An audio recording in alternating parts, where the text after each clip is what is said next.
Hi everyone, my name is Sánchez and I'm going to present to you the research that I conducted. It's called Resources and Strategies in an EFL elementary class for visually impaired and blind learners. This was a case study.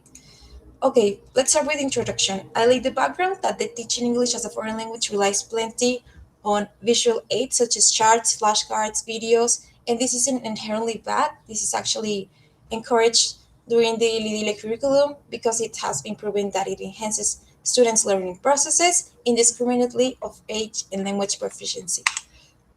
The problem statement, well, to start, that there's a lack of research in the field of TEFL to this population in general, that the most research conducted is on teaching English as a second language. Also, that these materials do not usually consider learners' disabilities. It can either be dyslexia or color blindness or the visual impairment itself, and that the previous research has been conducted inside its schools. Let's jump into the research question. What resources and strategies are used in an EFL class for visually impaired or blind learners? I have two objectives: to describe the strategies and resources a teacher uses, and to identify the necessary accommodations in the language class to teach English. The significance, well, let's start that it addresses a critical gap in the field. The strategies observed were economically accessible. Hopefully, it can lay the groundwork for future studies, as well as to help develop the teaching manual for EFL learners. For the literature review, it's a thematic analysis of some research that I found. I start with special needs education in Mexico, like the systematic inclusion of integrative. Nowadays, we call it inclusive education. The teaching to blind and visually impaired learners, to consider the differences among these visually impaired and blind people or learners in this case, that the visual impairment usually comes in grades, so some people might see, just not a lot, and that the blindness involves that not seeing at all. Well, for the first case, we can check like the size of the materials, not to rely on the site, and of course to know the learners, their either the diagnostic or their abilities. English language teaching strategies.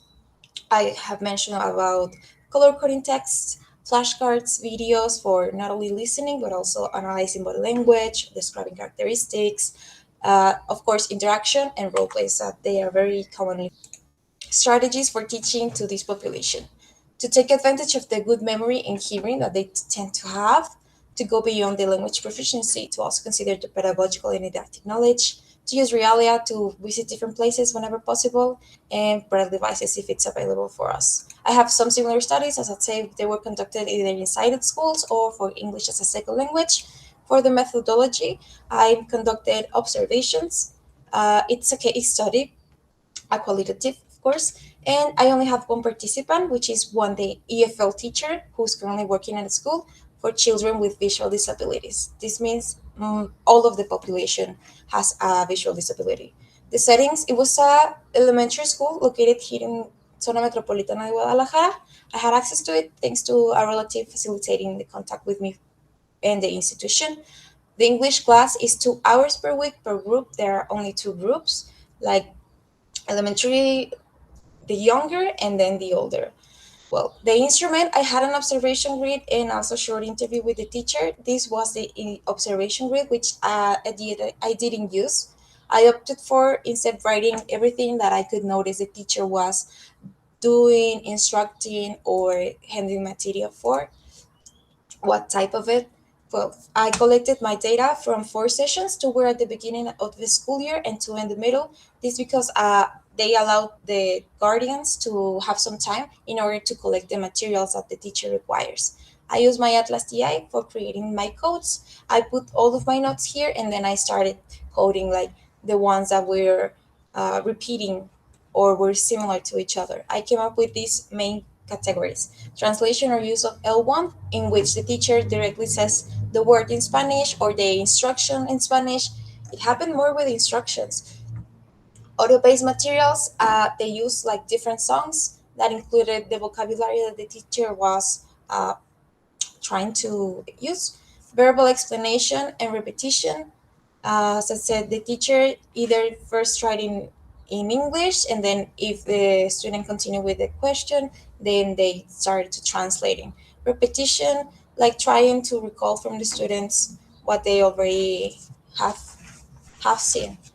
And also the collaborative and kinesthetic activities. Well, they had a book in which the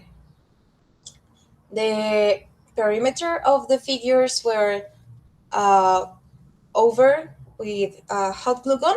The guardian went over the perimeter, and so that the student in class or either as homework could go over with their finger and have some sort of reference for what they were either repeating or coming up with.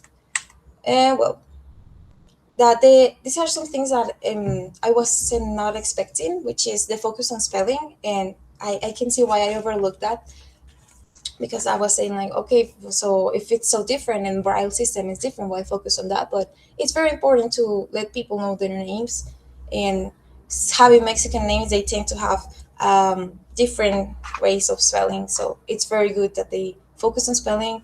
Also, that the social interaction and conversation was a key part of the class. The collaborative work among teachers, when I asked the teacher about the reasoning of why doing this activity or what type of vocabulary they included, they said that it was related to how the other teachers were working. So all of the teachers were like kind of connected. And also, I can highlight this enough to know the students, their needs and their abilities.